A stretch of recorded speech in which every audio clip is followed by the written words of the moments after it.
We are lighting the candle, a world that works, and we're going to do an abbreviated session today that's going to be a proton powered pill for all of you out there.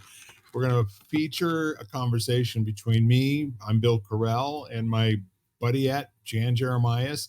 And we're going to talk a little bit about communication, and maybe at a different kind of a level than we have before. And in terms of setting up that conversation and what we're going to talk about for the next 45 minutes, Jan, have you listened to a podcast recently that really made an impact on you? Yes, I have, Bill, and I shared it with you. It was from the Wolf We Feed podcast, or the One You Feed, and it's based on the parable about, the good wolf and the bad wolf and the Native American parable. And in the podcast, I'm just getting the title because I want to get the exact title. It was called Oh, no, that's not it. Sorry. It was called How to Unlock the Secret Language of Connection. And it talks a lot about communication and connection with other people, and, this basic need for us to be like, it's hardwired into us to connect, and the necessity for good communication. And so a few things that he shared, and I guess I hadn't really thought about it, like it kind of struck me as he said it. And I was like, oh yeah, was one that no innovation and invention would have been created. Like, we wouldn't be in the progression we are now, let's say technologically, or a lot of the advancements, is that if there hadn't been communication, because most of the time those were formed out of collaborations and previous research, and it was all based on being good communicators. And that is our ability to communicate really differentiate. Well, that form of communication, let's say, differentiates us from a lot of other species. I think they have different communication skills. Not belittling those, because I think sometimes they're far superior to ours. But less words sometimes, right? But definitely, we do have a way of communicating with each other that definitely can advance us and move us forward in technology and in other advancements. But he just talked about, what we need when we go into a conversation or we make a connection. Like, what are we looking for, and how can we do that better, basically? And that, I think it is a learned skill. So that's why I'm always very intrigued by those types of things, because I'm always looking to improve and excel how I communicate with people. Yeah, and the communication that you and I are talking about is not where we wait, our turn to talk. It's at a far different level, where there's actually an exchange of ideas that are fully understood by both the sender and the receiver, such that the receiver can now say in different words after saying in the same words what the thought is, so that it's not necessarily just parroting back, here's what you said. It's more along the lines of, here's what I understand that you've said, and I'm saying this in my terms now. Does that resonate with you? So there's this whole, it becomes a dialogue that is for construction purposes. It's not just to impart information from one person to the next. It's to actually have those ideas continue and live on in the other person, in their speaking and in their own lingo. Yeah. And I think if you're not looking, I mean, every, let's say, conversation or connection is meant, can be meant to move that relationship further along into maybe a deeper relationship. So maybe it's not, practically speaking, in the fact that all of a sudden a new idea is going to come forward. Maybe it's just that the relationship is going to become stronger, and those two people are going to become more connected and navigate the world, if they're a couple or they're partners, in a different way. But, he does discuss that a whole idea of what you mentioned just now, Bill, which was this whole idea of, like, are you just parroting what someone said? Or when you repeat it back to them, are you basically saying, this is what I heard, is this what you meant to say? And am I understanding what you meant correctly? Yes. And just that whole idea of saying those words makes the other person feel heard, makes the other person feel understood. um, there is this whole other level of communication or connection that happens versus if someone just parrots back to you what you said and then you think to yourself, well, they just have a really good memory, because they remembered what they reiterated what I said verbatim, Yeah. kind of thing. Well, it's guilty as charged for me because I'm able to do two or three things almost simultaneously. And that is also to be able to listen to what a person is saying while I'm having a really cool, daydream for myself, and then be able to give them back exactly what they said to me. But that is really kind of the booby prize in a conversation, because if there's not a transfer of understanding, then really there's no value to the conversation. There's no value to the speaker. Why is the speaker sharing with you? To see if there's value in your receiving it. And if you receive it with value, it does so much in terms of validating not only the speaker and the listener, but as you're saying, that relationship now has more of a connection to it. And the more of these little connections together, it's like the old Jewish grandmother who says, you get a little string here, a little string there, and then before you know it, you can't break that for nothing. You can never break that for nothing ever again. And that's what we miss these days from folks from the old country. And that's why if we were around people who were like first generation immigrants to the United States and listen to them talk to themselves and talk to other members of the family, they almost have a shorthand because there's such a cultural understanding in how they all were raised together and experiences and conversations where you have these little things, like you might say something in terms of what one of your children said when they were 3 or 4 years old 40 years later, right? And my wife and I do this all the time. We have our own invented language where when I say something to her and I say "Harinada," you know, we both know what that's referring to. That's like "have a great day," right? So when you were saying something else too that I kind of heard Ben Shapiro say. I've heard three different levels of this conversation that I just want to share for you, just so we can kind of model how that went. One was from Charlie Sheen on Two and a Half Men, and he basically did a little seminar and saying, "I understand." To anything a woman said, just say, "I understand." So he had this like 5-minute conversation with this woman who was very, very angry, and all he did was just looked her in the eye and said, "I understand." And so that's one level. Number one, did he understand? I don't think so. I think this was a survival tactic that he picked up somewhere along the way, and the writers made it kind of funny. And then Ben Shapiro is another guy that I like to listen to because he and his wife had structured these kinds of conversations where she would say something to him and he would judge by the volume of her voice whether or not it was appropriate to make a contract on what kind of conversation they were in, simply because he didn't want to waste anybody's time and get it wrong, right? So he would open by saying, "Okay, hon, is this one of those conversations where you want me to listen to you and do something about it? Or is this one of those conversations where you just want to vent and have me sit here and get it?" He said, you'll never know how much peace that brought to the family by making that agreement before, she had an opportunity to, and it set up my listening so that I could actually bring those skills to that particular conversation. And oh, by the way, I listened the same way. However, I made it clear to her that I was ready to listen how she needed me to listen in that moment. So there's a third level that you talked about before we got on here that goes even beyond that. I think that you came away from in your conversation, and that is the next level, which is how do you want me to listen, and that's the Ben Shapiro thing. And then the last one is then what then do you need from me that I can provide, that a unique contribution to you that I can make, as your partner in life or as your partner in this conversation, or just somebody who cares about you and really wants to see you do well. And that's what I kind of brought away from our little brief 25-second conversation before we got on here.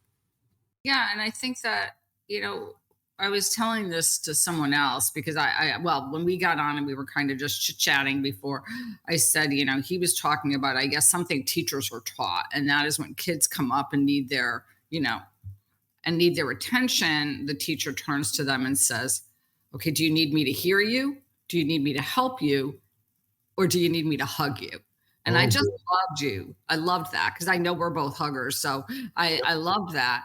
But just this whole idea of like going into a conversation and maybe like in a setting, um, you can't like go up and hug somebody. I mean, I know that you would differ with that, Bill, but I mean, the majority of the population might not. Guilty as charged. Yeah, I may have hugged.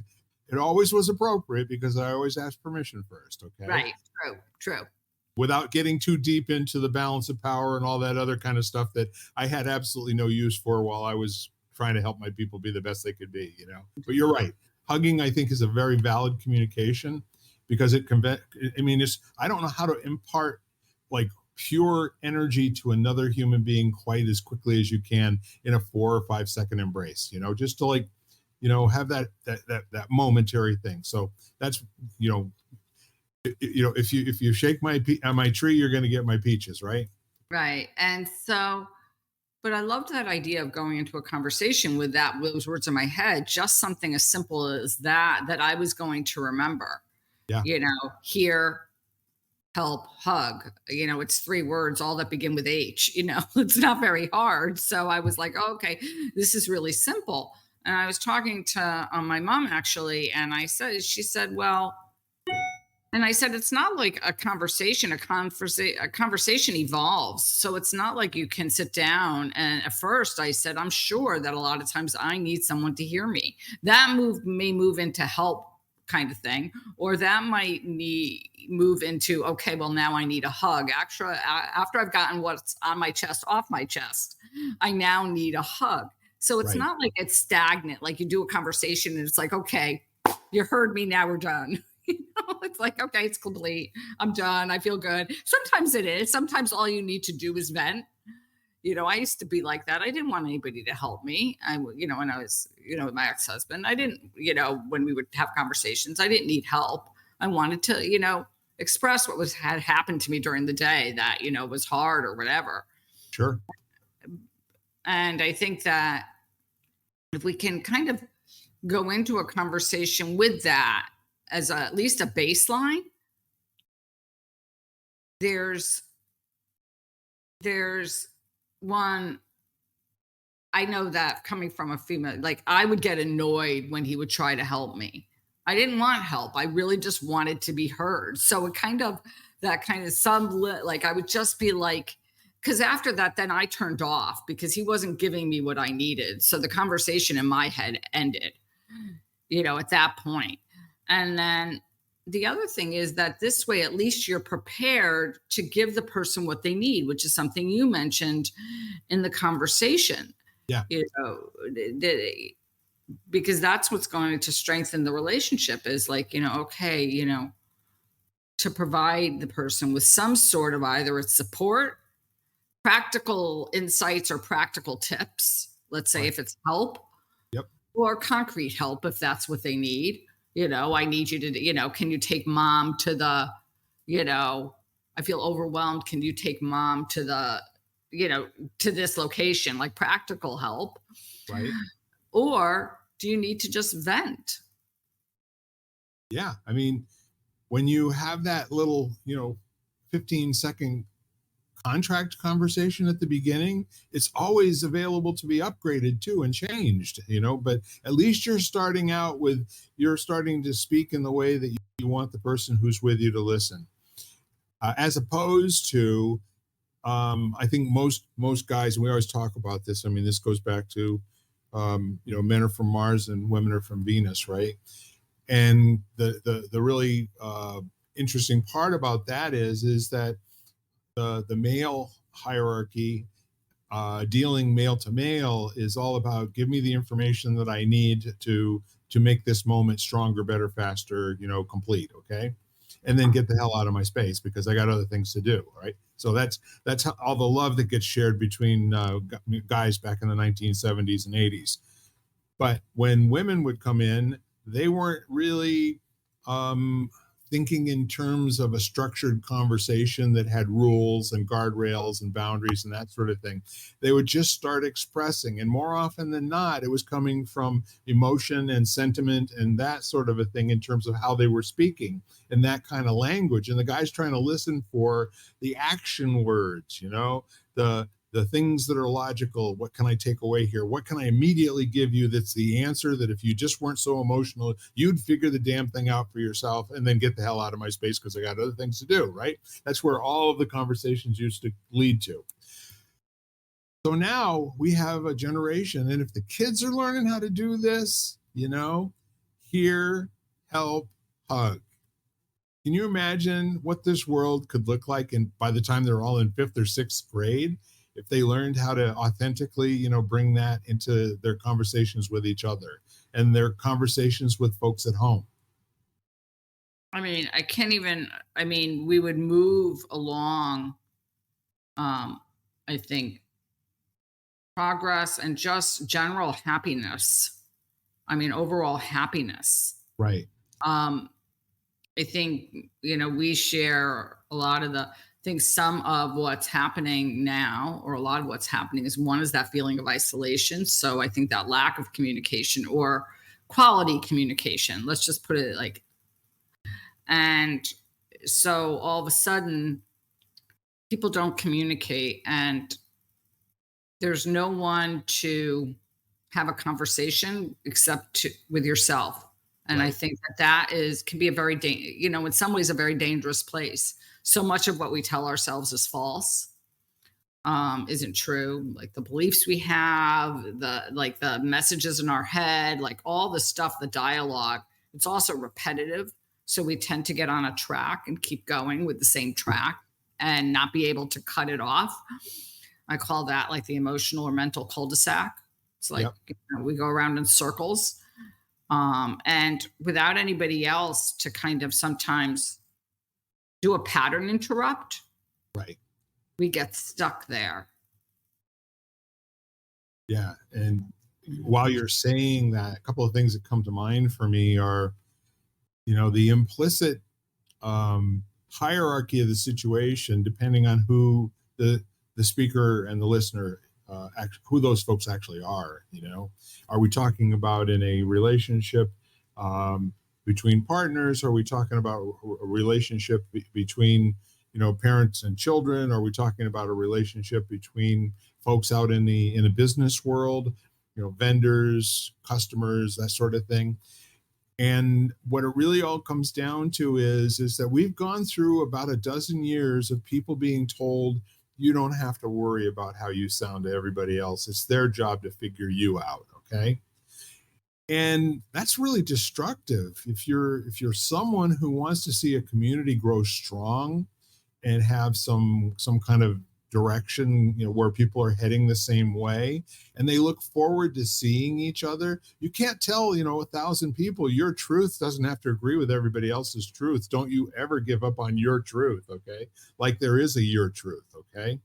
The your truth that you have is that thing that you bring that's unique. It's not something you dominate other people with by keeping them guessing what your truth is. And so we're now finally getting back to where this pendulum is swinging the other way.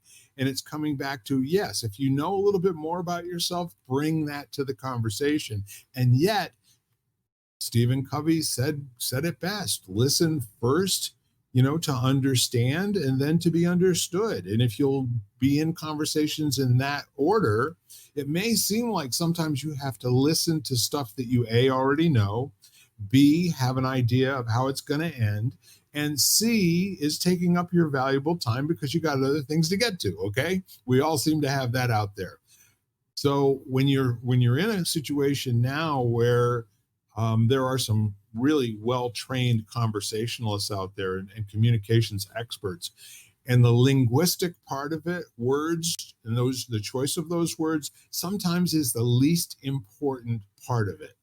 Sometimes it's all about hearing the emotion, which is, or the delivery of the words and then coming back and asking questions about the language afterwards. Do you know what I'm saying? So that you can get on the same wavelength from an emotional standpoint or from a sentimentality standpoint, or just at least get the two left brains sort of working together before the right brains have to come in and then, wordsmith the language.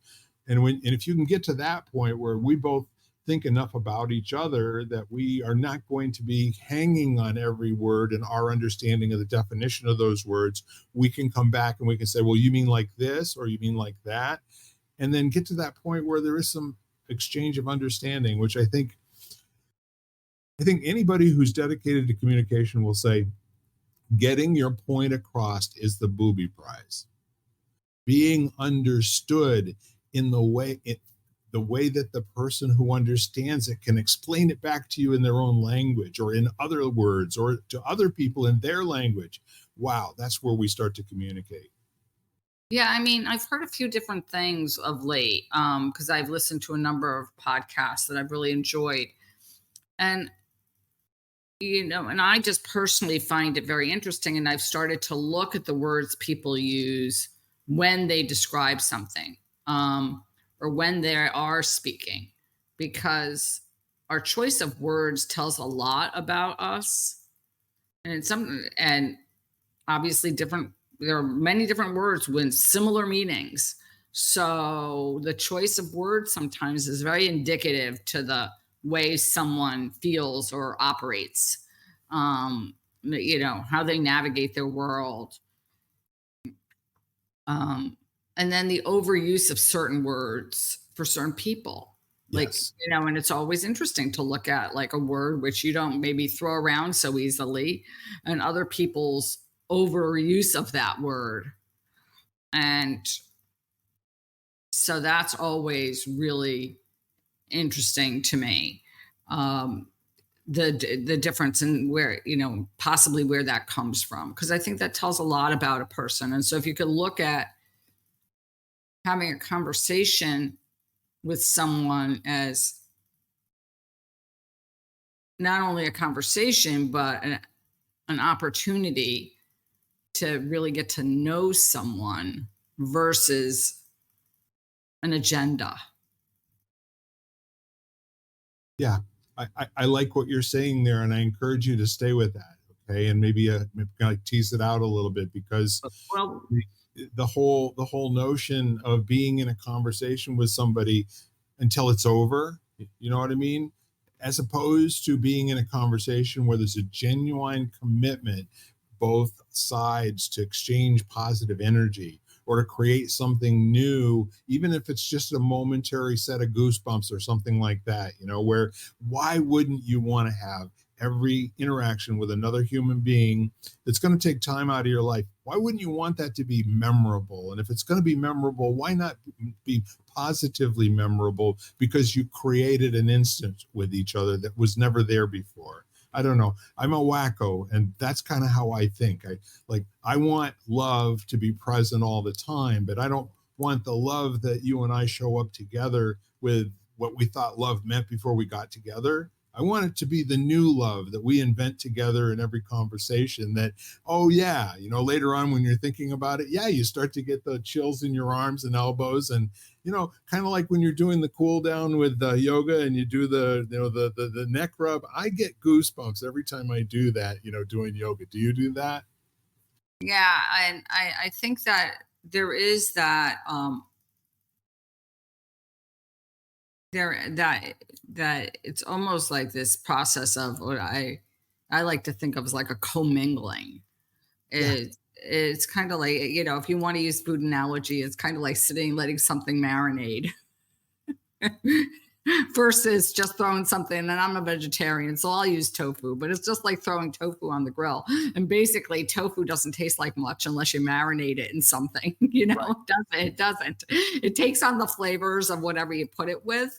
So if you let it kind of sit, and yes, and it is time consuming, and sometimes and we all are busy and we get distracted, but Yeah. it's so worthwhile.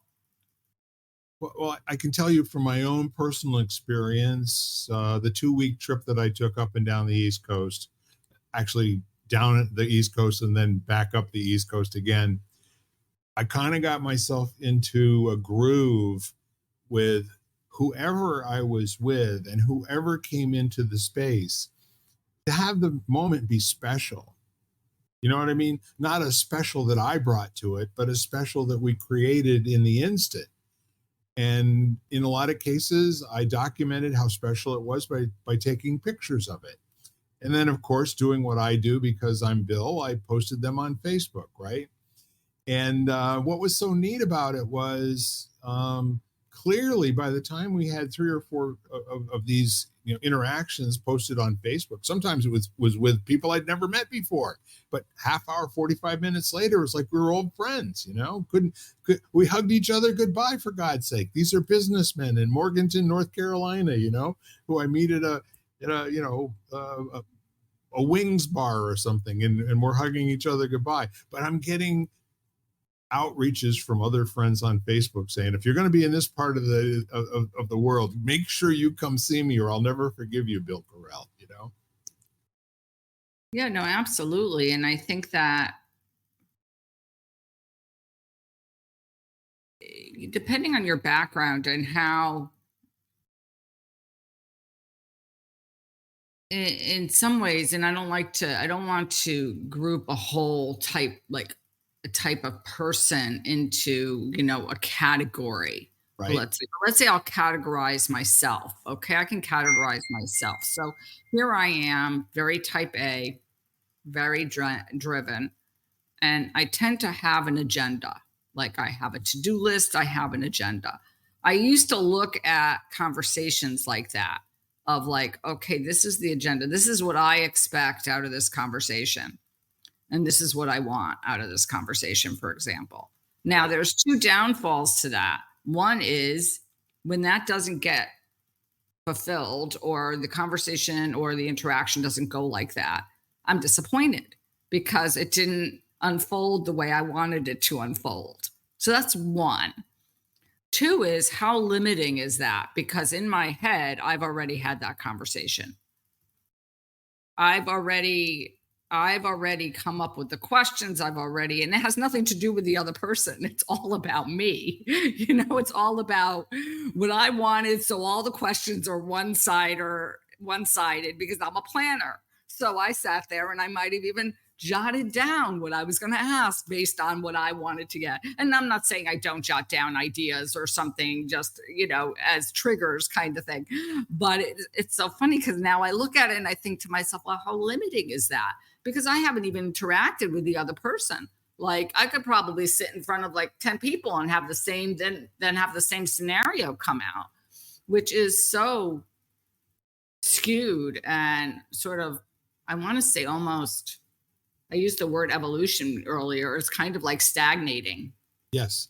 Well, if you stop and think about it, you didn't need a partner in any one of those conversations. Not one. There was no value created by having those words exchanged. Okay. Exactly. That's a perfect example of what we're talking about here.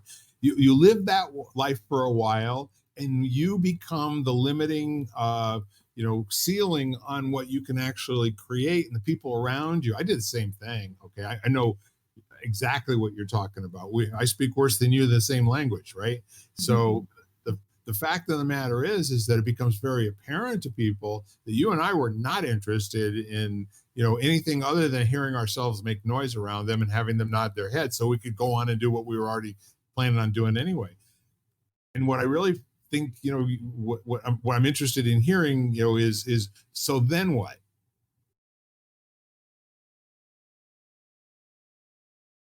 Right. Exactly. Well, then there is no, you leave and either you stop communicating because it doesn't serve any value. So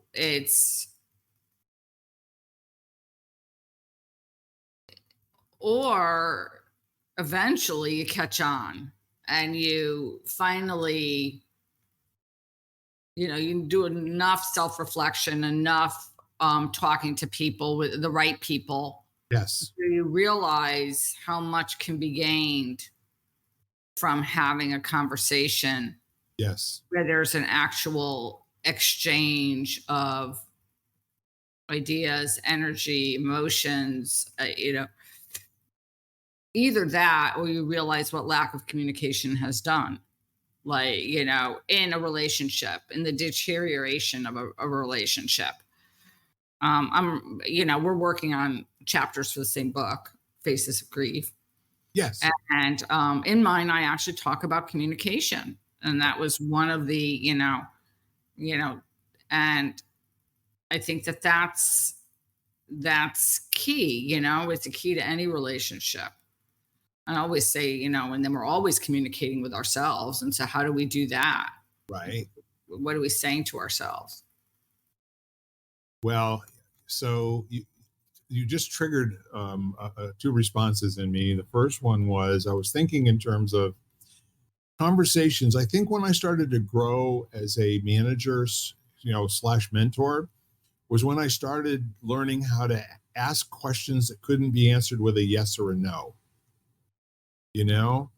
Where I was either seeking discord or accord, consonance or dissonance, or I wasn't really looking for other information, but I didn't know I wasn't looking for other information. When I started asking the other 5 words, like who, what, when, where, and how, never why is a fool's errand in my you get an answer and you think the conversation's over, so why is a dumb one. Who, what, when, where, and how is I think a very good way to go in terms of trying to flesh out some kind of a new thought. But while I was having that thought in response to what you said, so you and I are both writing a chapter in the same book, which we are. And I'm thrilled to death that that's happening and you're going to be in there.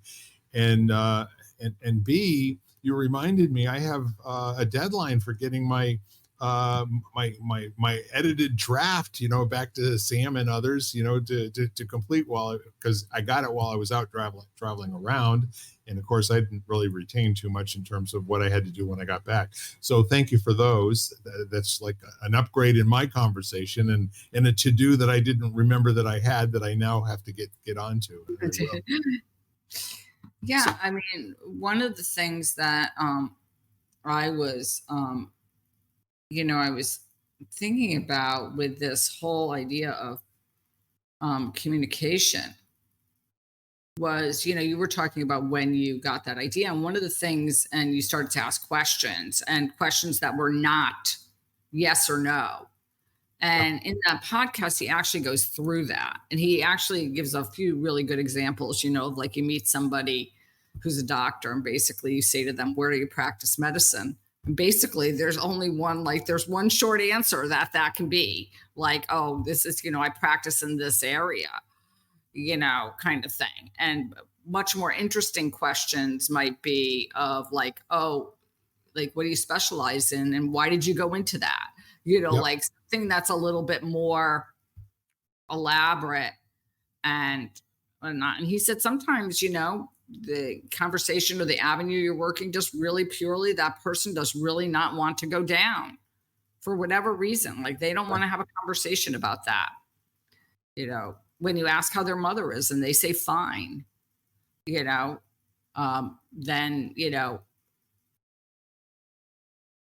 you could explore it a little bit more, but if after another question, they're kind of like still with that one, and there might be a topic they don't want to discuss their mother or whatever. And it might be time to explore something else. Yeah. And when you're, having a networking background and being kind of a wacko myself, I cringe when I hear people refining their 30-second elevator speech. And when somebody asks me what I do,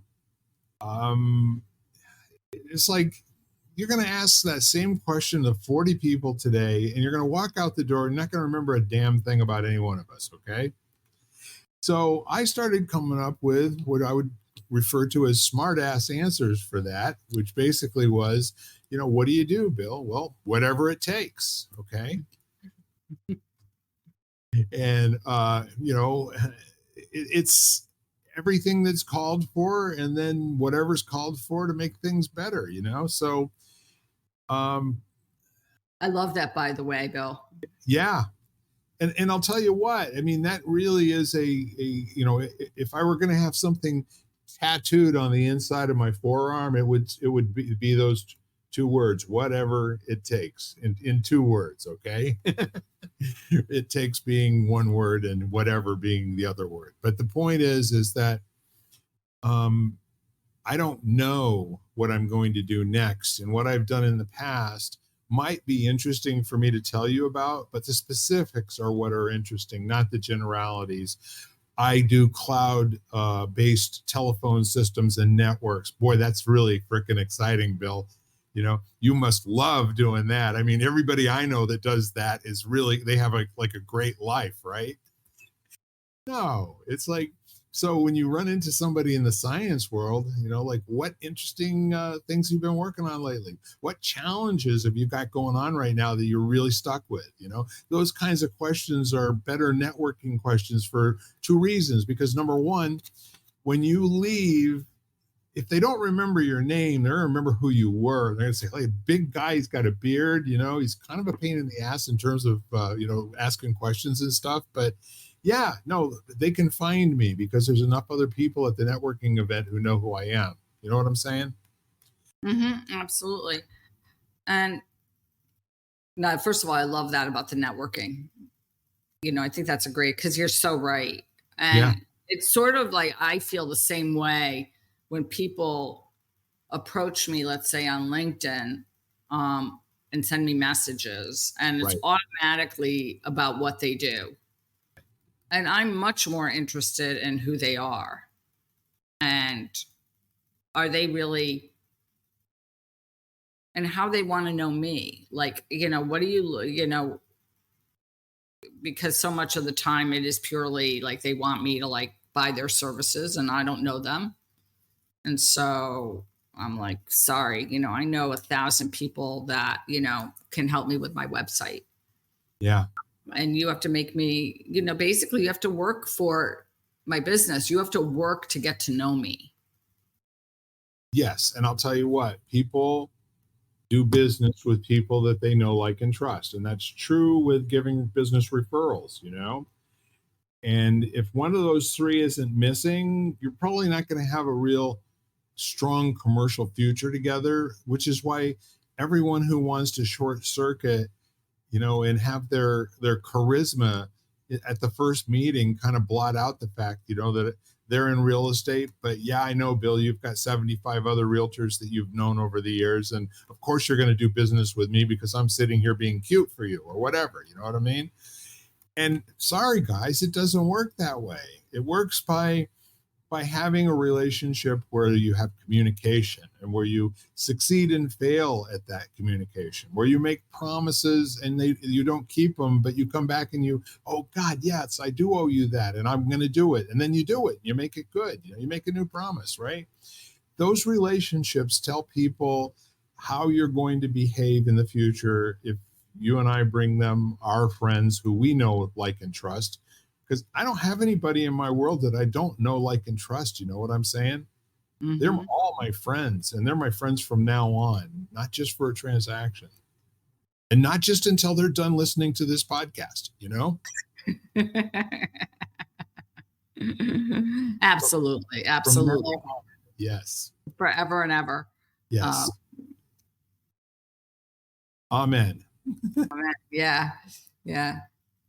I'm thinking about kid conversations all of a sudden because we started out talking, and I'm just thinking because I've spent quite a little bit of time lately around, little ones, and I just the way they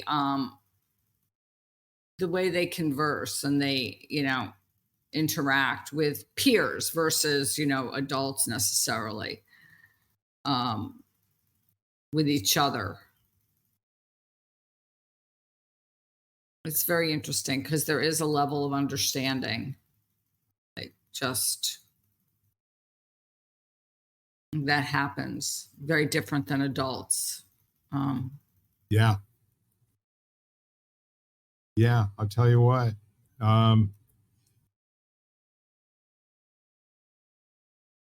what I would like to do, because we're coming up to the 45-minute window here, maybe you could give an example of what you're talking about. Either something that recently happened or just some kind of an idea so that the listener could get a little more richness out of what you're giving, because I think I think it's great. I'm not even sure. I've watched the way, and maybe it's not only conversation, I think it's interaction. That's there's a lot more giving in conversation. And what I mean by that is like, I've spent a lot of time around my brother's grandkids. And so they vary in ages and their ability to kind of work with what the conversation where it is really unique. Like if if one of the little ones wants something and they don't talk much anymore, their ability to kind of just show them different options of like, oh, okay, well, do you want this or do you want that? And it's not in a, I want to say, in a belittling, accusatory, anything negative kind of way. It's just like, oh, well, I'm not sure what you want.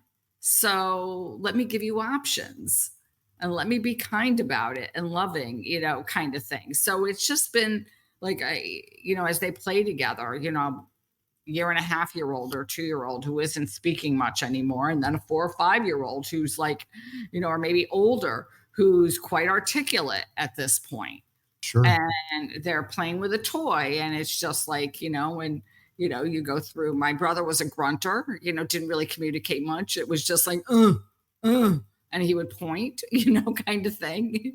Body language, so they use body language really well.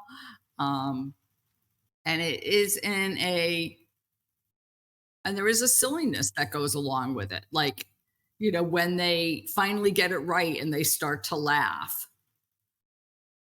So there's that also. A lot of times I think that we come into a conversation and, you know, depending on who we are, we're far too serious and intense. And, it's sometimes like if you don't understand somebody, maybe it's actually, you look at it as an opportunity for humor versus, an opportunity to get, whatever, negative or upset.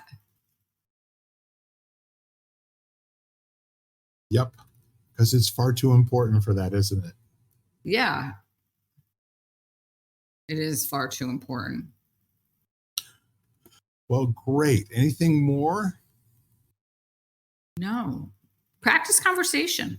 I mean, I think we live in a society where we tend to, a few times lately, I would, going back and forth in text with people and everything, and finally just picking up the phone and saying, this would, this would actually be a lot more, like time, like it would work much better timing. Well, like with the amount of time it's taking us to text back and forth, we could do this a lot faster if we just had a conversation and figured out what we want, or we Right. could get clear. Like, to me, I can't, like, if I have people who call me who want, let's say, because I do distribute product, so will tell me, like, text me back and forth 1,000 times, and I'm just like, pick up the phone and tell me what you want, because otherwise there's confusion, and something happens or whatever, and I'm just like, sometimes just have a conversation and look at the conversations you do have. Like, there's always opportunity. Like, you're great at this, Bill, with going into meeting strangers and having a conversation, and whether that conversation might just be a good morning and have a good day, but that goes a long way too. Yeah. And along those lines, I learned the most from the ones that fail. Like some people are just not on Bill's level at that time of day or whatever it is, but Exactly. starts to become a game for me in terms of how can I twist myself up, to get into their world. But with all of that said, and honoring our commitment at the beginning of this time here to give you all a power packed, protein rich, probably soy based because we do have a vegan, a point of view here by half of the crew. Let's just say that there's a lot to be enjoyed in life out there that you and I are kind of like glossing over from time to time. And gee whiz, wouldn't it be really cool if we could stop and pick up some of the gold that's actually falling on the ground and just really appreciate the moment we're in? Just saying, what if, Absolutely. Yeah, I think that sometimes, yeah, pause, breathe. It's like when I sit there and I just observe the kids, it's just like, just watch, Yeah. observe, and because the people around you or the things that happen around you are such opportunities for learning always. I never take situations like that for granted. Well, I think with that said, we're going to wrap. Going to say, first of all, I love you, Jan. I love you, all of you listeners. And we are lighting the candle, a world that works, and one conversation at a time. We're just doing what we can to make life more enjoyable and more fulfilling, maybe, or just more present and more, we're in it, kind of a deal rather than surviving it, if you will. So absolutely. With that said, I'll wish you all adieu. Bye-bye for now, Miss Jan. Bye-bye, Bill. All right. Bless you all. Bye-bye. You've been listening to Lighting the Candle, a World That Works, part of the Exvadio Podcast Network. You can catch every episode as well as the rest of the network at exvadio.com, the Apple Podcasts app, Google Podcasts, Spotify, iHeartRadio, Audible, Amazon Music, and wherever you find podcasts.